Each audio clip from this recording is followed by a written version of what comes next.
The conference room felt colder than usual. My manager, Marcus, sat across from me with a look that didn't belong on a human face. He folded his hands slowly on the table and said, "Natalie, this is honestly best for everyone."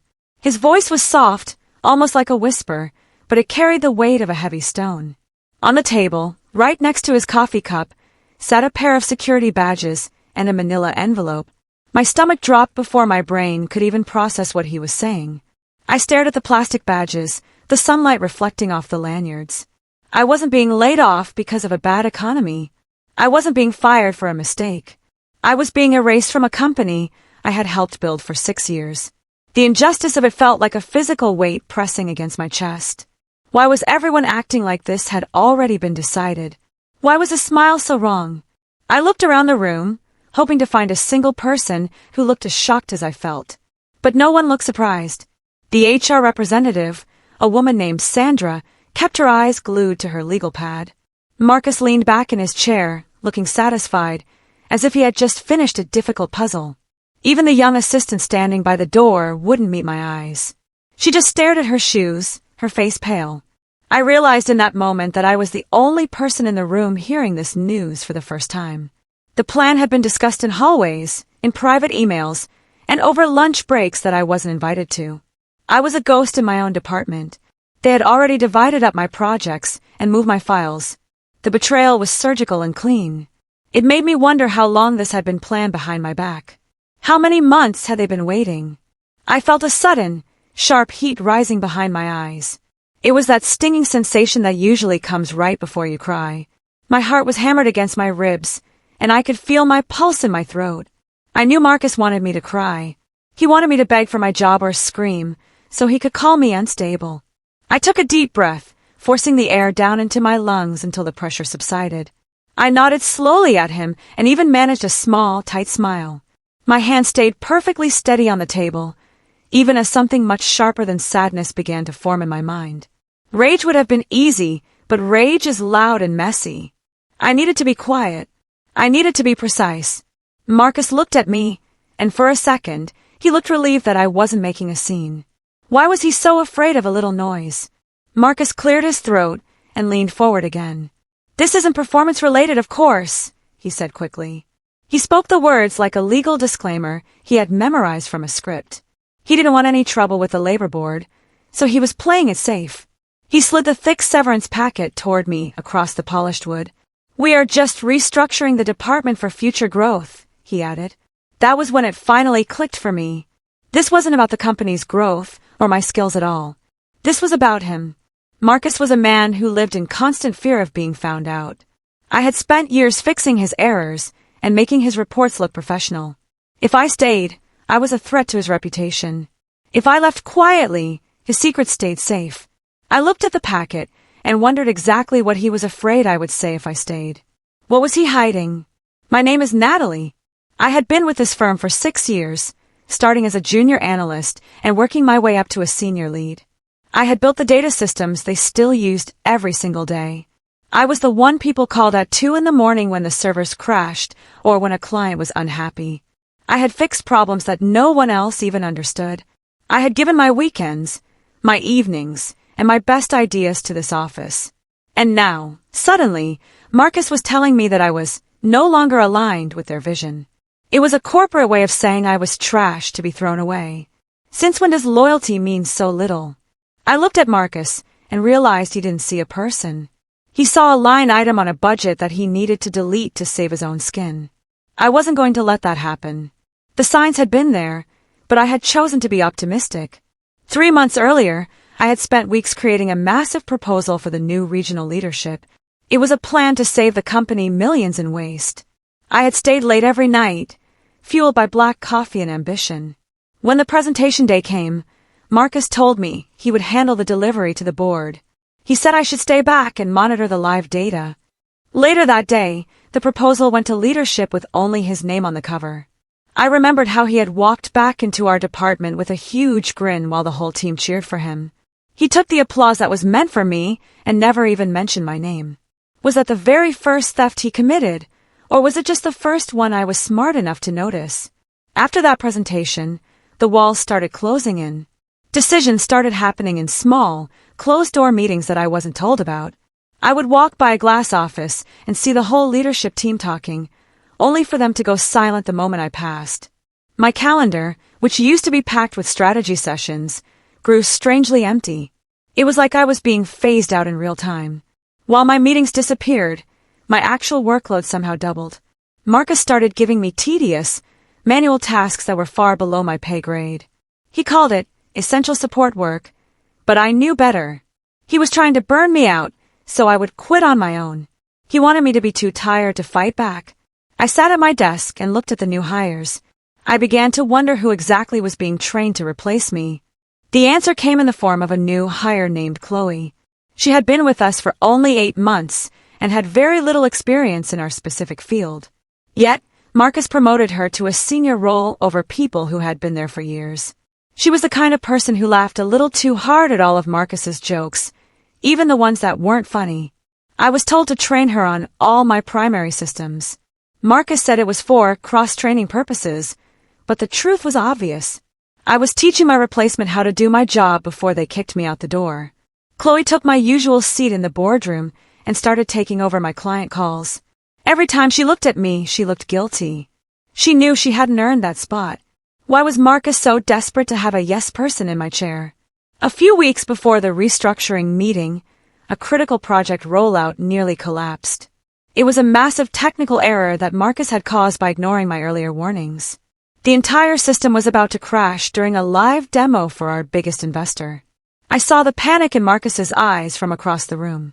I stepped in quietly, worked through the night, and fixed the code before the sun came up. I didn't ask for a thank you. I just wanted the project to succeed. The next morning, Marcus told the investors that he had personally overseen the recovery. He took the credit loudly in front of the CEO. I stood in the back of the room, invisible and exhausted. I started to think about the truth. What if leadership actually knew who was doing the work? What if they knew he was a fraud? I decided to change my strategy. I stopped defending my ideas in public. I stopped correcting Marcus when he made mistakes in front of the team. I became a ghost before they could even fire me. I just watched. I listened to the whispers in the break room. I paid attention to the way Marcus fumbled when he didn't have my notes to rely on. The silence was a test, and he was failing it. Without me acting as his shield, his incompetence was starting to leak out. He grew irritable and snappy. He stopped looking people in the eye. I could see the cracks forming in his confident mask. He was a man built on stolen credit, and he was running out of things to steal. I realized then that I wasn't the one in trouble. He was. I stayed quiet and waited. What else was he hiding beneath all those layers of lies? As I prepared for my inevitable exit, I realized something both terrifying and incredibly powerful. Marcus was arrogant, and arrogant people are almost always sloppy. He thought he was untouchable, so he didn't bother to hide his tracks. He had used his corporate credit card for personal dinners. He had promised promotions to people that he never intended to give. But most importantly, he had sent emails. In the corporate world, everything leaves a fingerprint. I spent my final nights at the office quietly gathering every piece of evidence I could find. I saved the original drafts of the proposals he stole. I kept the emails where I warned him about risks he ignored. I took screenshots of the project logs that proved I was the one doing the work at 3 a.m. And the best part was, I had copies of everything stored safely away from the company servers. About 2 weeks before the final meeting in the glass room, Marcus started to get nervous. He must have sensed that I was too calm. One afternoon, he walked into my office and leaned against the doorframe. He tried to act casual, but his foot was tapping rapidly. "Natalie," he said. "Just checking in. I assume you haven't kept any personal notes or side files on our internal projects, right? You know, for security reasons." He was fishing for information. He wanted to know if I had proof of his theft. I looked up at him and gave him the most innocent look I could muster. "Of course not, Marcus," I said smoothly. "I trust the system completely." He nodded, but I saw the sweat on his forehead. He already knew that he had messed up. He was terrified that I was smarter than he gave me credit for. For the rest of that week, I played the part of the broken employee perfectly. I acted confused during meetings. I looked a little sad when I walked down the hallways. I even let my shoulders slump so I looked defeated.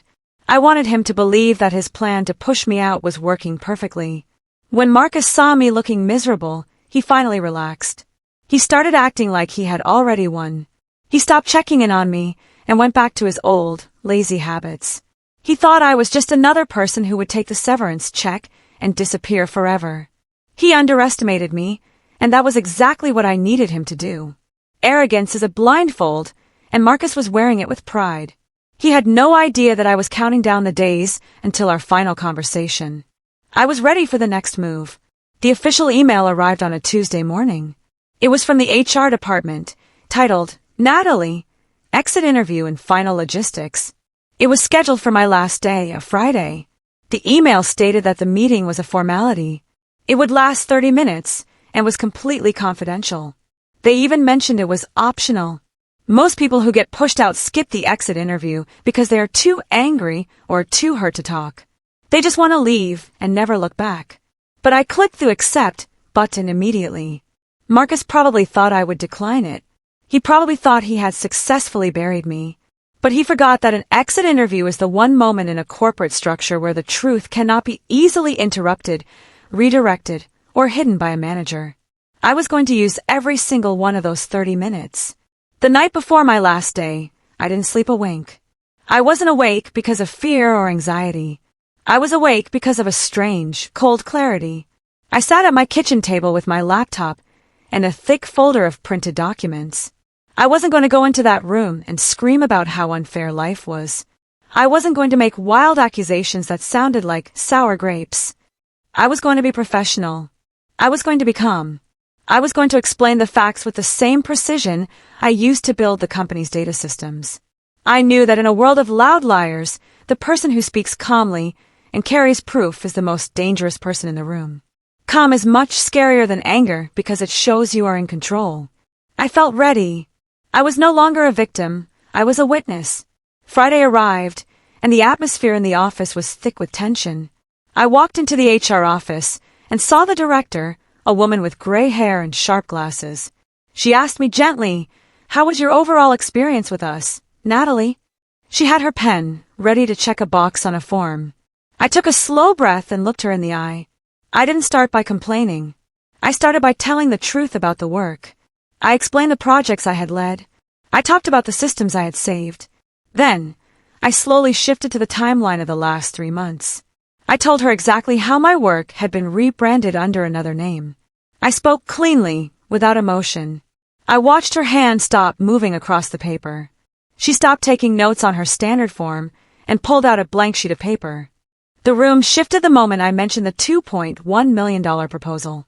I told the HR director about the nights I spent writing it, and the morning Marcus told me to stay away from the board meeting. I explained how the final version submitted to the CEO had my metadata but his name. I didn't have to raise my voice to be heard. The silence in the HR office was deafening. Her expression changed from polite boredom to genuine concern. She leaned forward, her sharp glasses catching the light. "You're saying your work was reassigned and then rebranded without your consent?" she asked. I nodded and opened my folder. I showed her the email drafts with the timestamps that proved I had finished the work days before Marcus even saw it. She didn't just look at the papers. She studied them. She asked me for specific dates. The HR director realized this wasn't just a disgruntled employee complaining about a boss. This was a potential legal and ethical disaster for the firm. She asked if I had any more documentation, and I was more than happy to provide it. I handed over a stack of printed emails, version histories of software code, and internal chat logs. I showed her the timestamps of when I had fixed the system during the investor rollout while Marcus was supposedly supervising. The evidence was undeniable. It wasn't my word against his, it was his own digital fingerprints against the facts. That's when the HR director stood up and asked me to wait. She picked up her phone and made a short call. They paused the meeting for 10 minutes. I sat there in the silence, knowing that the dominoes had finally started to fall. When the door opened again, it wasn't just the HR director. 2 members of the senior leadership team walked in, looking very serious. One of them was the chief operating officer. The exit interview had officially turned into a full-blown internal investigation. I was no longer an employee who was leaving. I was a key witness testifying in a corporate audit. They asked me to walk them through the entire timeline once more. They took my documents and started cross-referencing them with their own internal records on their laptops. I could see the realization hitting them. They had been praising Marcus for work he didn't even understand. They had promoted Chloe based on a lie. The air in the room felt electric. Then, the COO looked at the HR director and said, "Call Marcus in here right now." My heart skipped a beat. Marcus walked into the room 5 minutes later, still wearing that arrogant, satisfied smile. He probably thought they were going to praise him for getting rid of me so smoothly. But the moment he saw the senior leadership team and the piles of documents on the table, his smile vanished. He tried to laugh it off at first, saying something about misunderstandings. Then the COO slid one of my printed emails across the table. It was the one where Marcus explicitly told me to stay away from the board so he could present my work as his own. The room went very quiet. I watched Marcus realize that his secret was out. His face turned a strange shade of gray. He tried to speak, but his voice failed him. He just stood there, looking at the documents, and finally, he stopped talking altogether. The trap had closed. The senior leadership team didn't let him off the hook. They started asking him direct questions about the project rollouts. Marcus tried to lie, but his explanations contradicted his own previous emails and the logs I had provided. Every time he spoke, he dug a deeper hole for himself. Leadership noticed every single stutter and every single contradiction. They asked him why he had reassigned my projects to a junior hire like Chloe right after I had saved the firm from a major crash. Marcus had no answer. He looked at me, his eyes full of a mixture of shock and hatred. But I didn't look away. I didn't feel small anymore. I felt like the only honest person in the room. He had built a web of lies, and now he was the one getting caught in the sticky threads. As the investigation continued into the afternoon, the HR director revealed something even more shocking. Once they had seen my evidence, they had reached out to a few other people who had left the department quietly over the last year. It turned out that I wasn't the first person Marcus had tried to erase. They found a pattern of behavior. He would identify the most talented person on his team, steal their best work, and then find a way to push them out before they could complain. My story matched their stories perfectly. This wasn't a one-time mistake or a simple personality clash. This was his entire management strategy. He was a professional parasite who had been feeding on the hard work of others for years. The board had been blind to it, but they were finally seeing the truth in high definition. The end came quickly after that. Marcus was not allowed to go back to his office. He was escorted out of the building by security the same way he had intended to escort me out. He didn't get to give a farewell speech. He didn't get to pack his own desk. He left with nothing but his coat and the look of a man who had lost everything. I watched from the glass window as he walked across the parking lot, looking smaller than I had ever seen him. I didn't feel a sudden rush of triumph or a need to cheer. I just felt a profound sense of peace. The weight that had been pressing on my chest for months was finally gone. The quiet truth had done what shouting never could. He had destroyed himself with his own arrogance. I was still standing. A few days later, the senior leadership team reached out to me. They were embarrassed by what had happened and wanted to make it right. They offered me a brand new role as a department head, with a significant raise and a direct line to the CEO. They wanted me to lead the restructuring that Marcus had lied about. It was the promotion I had earned years ago. I thought about it for a long time. I looked at the office and the people I had worked with. Then, I politely declined the offer. I realized that while I loved the work, I didn't want to stay in a place that had allowed someone like Marcus to thrive for so long. I already had an offer from a rival firm that valued integrity from the start. Leadership was disappointed, but they respected my decision. I left on my own terms. I walked out of the building on a sunny Tuesday afternoon with my name and my dignity perfectly intact. My work was finally acknowledged by everyone who mattered. I carried my things to my car and didn't look back at the glass walls. I had learned a lesson that I would carry with me for the rest of my life. Power built on lies is a fragile thing, no matter how strong it looks. Sometimes the strongest revenge isn't shouting or making a scene. It is being so good at what you do that you become impossible to ignore. It is having the courage to speak the quiet truth at the exact moment it matters most. I drove away feeling lighter than air, ready for a future where my work would finally speak for itself. Sometimes the strongest revenge isn't shouting, it's being impossible to ignore.